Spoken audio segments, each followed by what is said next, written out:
There was originally there was a character that showed up in the beginning of when they first check in to the motel that was like a pencil topper, and in this version of the story, and it ended up being taken out for narrative reasons, Jessie witnessed this pencil topper being taken away and like begging for his life. And so it's this great thing where he's like, "Save yourself! You gotta help me! You gotta help me!" And he was like kind of dragging, because he's a pencil topper. He was like kind of dragging himself along, and he's got the pencil behind him, you know, because they were signing in with like, "Here, use this," that kind of thing. And she's like, and he's like, "You gotta help me!" And she's like, "Guys, there's someone out there who needs our help." And they look back, and he was gone. And it was such a funny way to begin the movie when the story was a little bit more like Jessie saw something, no one believes her. And that ended up not being the right way to go for what story we were telling of her that bifurcated her fear versus being scaredy cat and fear being in a box. So that had to go for that reason. I wish that we were able to fit in Al in the chicken suit in his mom's basement. I like that. Didn't do it for me. It broke up the. Al. It was unnecessary. Ron is the hotel manager. Ron at one point was motivated to earn money to buy this boat that was across the street. And at the end of the movie, he gets the boat, but in the process of trying to get away from the police, instead of crashing the police car, he actually backs his boat in front of a tractor trailer, and Boat gets destroyed. Yeah. boat gets destroyed. And I kind of would have liked to have Bob's seen Boatyard. Yeah. Yeah, but I kind of miss Bob's Boatyard. Yeah, Bob's Boatyard. But again, you know, same thing. It's not Ron's story. Yeah. Ron is, you know, the whole point of Ron making money really wasn't relevant to the. I'm curious to know, before, when you have the idea and all the way to the final concept, to the final project, what was the most surprising part between what you had? Look at his office. We dumped his office and put it into the screen. Yeah. So.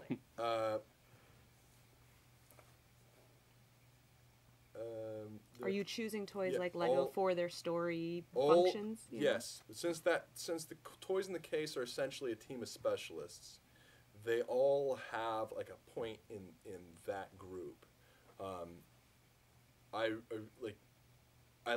There's in a team of specialists, there's always a skeptic who's kind of a jerk, like I'm thinking specifically in Guns of Navarone of David Niven's character, who's always poking at Gregory Peck. And in this movie, it's an old-timer who's he's like, "I'm old, I can say whatever I want," kind of crazy old prospector guy. I'm crazy. And he has this kind of saltiness that is funny out of this preschool toy and this kind of chunky, I don't know, early 80s Fisher-Price kind of design sensibility, although not specifically a toy of theirs. I think that Forklift Sal, the little small forklift character that she carries around,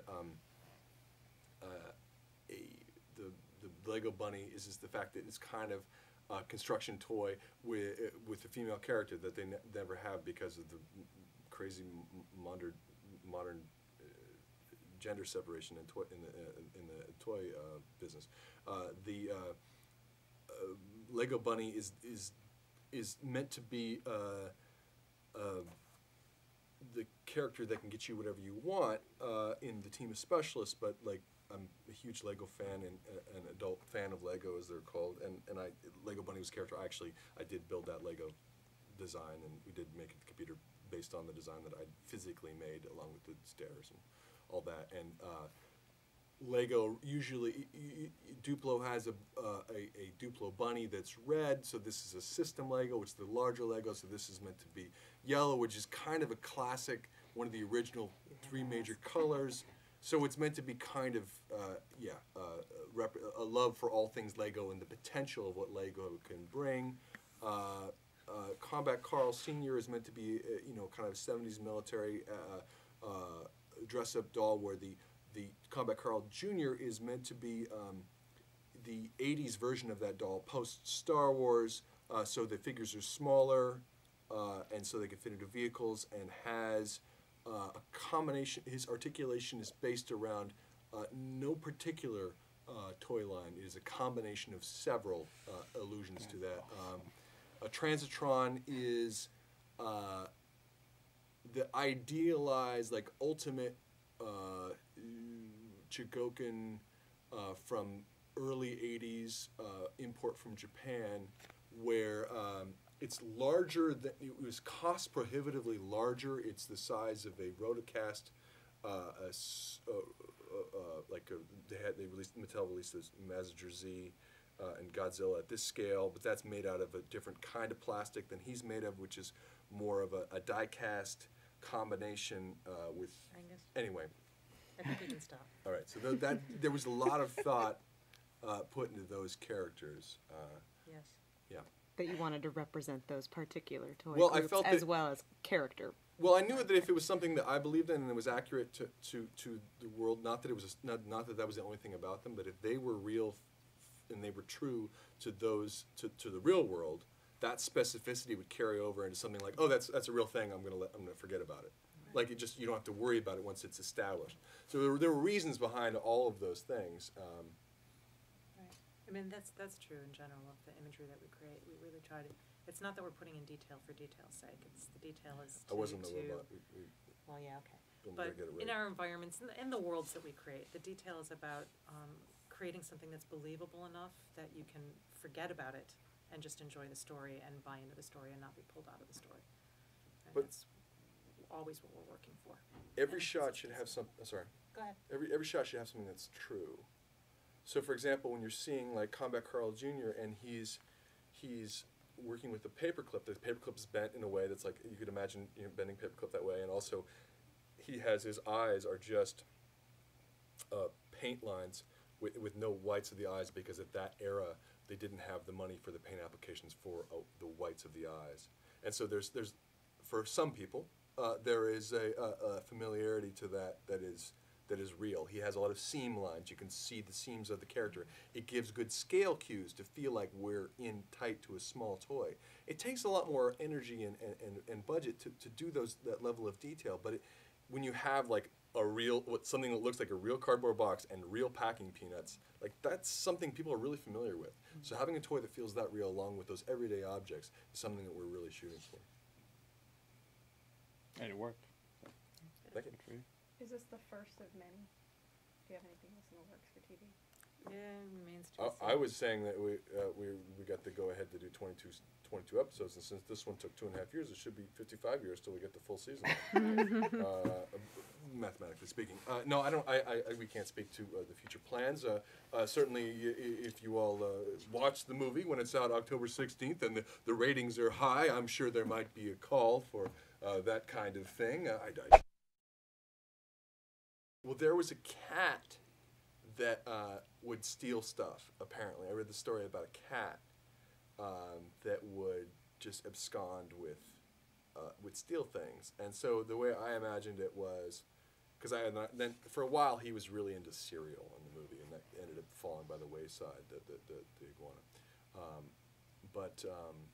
The iguana was in and the please cereal. and please post a spoiler warning if you do talk about the creature. Yeah, But it just seemed like something that like I wanted it to be a monster movie, and to a toy, an iguana was kind of like a velociraptor or something. So to their scale, like that is like we've seen a dog in the other movies, in a couple of dogs, but it seemed like that a trained iguana, it's a kind of a hybrid of an iguana and a monitor, type of lizard. So it's kind of an iguana monitor.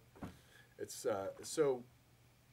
Yeah, I mean, that came from this cat story, and also I saw this footage of this iguana eating cereal, and at the time that was a kind of thing, and so. It was just fun to make. I mean, again, new challenge, right? You wouldn't think there would be something totally new to do in a Toy Story universe, and yet making an iguana, it was definitely something we hadn't done before. It's definitely It's pretty cool. The believability and the time that they spent, like the way that the throat is articulated, and it feels like it needs to feel like a real threat to the toys. And I think that the time was spent in all departments to make sure that read as he's simultaneously a pawn in the ultimate his master. Hypothetically, one could say yes, but then that's what we've said about our sequels. And it should be easier to do a sequel. It should be faster to do a sequel. But each story presents its own unique problems, and we're always, presuming that we did another one, it would be in a different genre or it would feature different characters, and every time we do something, we're doing something new. And Got we're it. fighting against what we've done before, and so you're trying to make it something that's new or different. With this particular film, we had it's the first time this has been done in that format, but then you're fighting against a feature. Well, it wasn't, like you said, it wasn't as long as it could have been. And hopefully, because we had the quality of, and then we were afforded the time and the personnel, the quality level doesn't dip from this from the features. But if you'd only kind of hear about that if it didn't. You know what I mean? Like, oh, it looks like Toy Story. Well, yeah, it's because we spent the time to make it look like Toy Story. Right. If you didn't, you only can disappoint on that level. Right. So it's Very kind of true. it's a challenging balance to give enough that some new, some old, and a lot of people have. Toy Story means different things to different people. And nobody wants to see something that they feel is recycled, Yeah. right? So you want to have the look and feel of Toy Story. You want the characters to remain true to exactly what we've established in the first 3 movies, and yet you want people to sit down and say, "Wow, that was new and fresh and different, and I want to see that again." Right? So very interesting. Right? The more you do it, the harder it is to find something completely new and fresh to give an audience. Oh, that's a thing I wish we could have had. What? At one point, you saw all the toys go back to their owners, all the toys, Oh, which I'm fine right. with. We cut that, but I missed Yeah, that we the showed the iguana iguana land. going to Iguana Land, Aw. an iguana sanctuary, Yeah, it was. and that real was sad. kind of nice. Yeah. So we didn't get a chance to We do didn't get to do Iguana Land.